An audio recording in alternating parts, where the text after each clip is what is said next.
Euskara Bidea, Euskararen Nafar Institutoak eta Nafarroko Unibertsitate Publikoak hitzarmena sinatu dugu, heldu den ikasturtean aditu titulo bereki bat euskaraz eskaintzeko.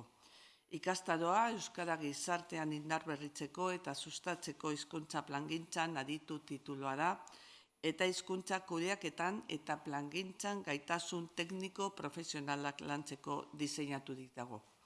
Euskara Bideak Euskara sustapenerako eta hizkuntza plangintzarako prestakuntza eskaintza Nafarroan sortzea beharrezkoa du, izan ere erakunde publikoek hizkuntza politikaren plangintzan prestakuntza teknikoa egokioa duten langilea behar dituzte eta oro har. Nafarroa bezalako testuingurua eleaniztasunean gizarte erakundek ere hizkuntza kudeaketa gero eta beharrezkoago dute. Gogoratu dezagun Nafarren 15% inguru euskalduna dela eta gazteen artean portzentaje hori bizkoizten dela.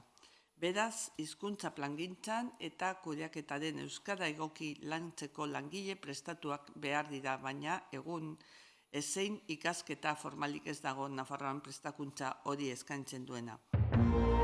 Gobierno de Navarra. Nafarroako gobernua.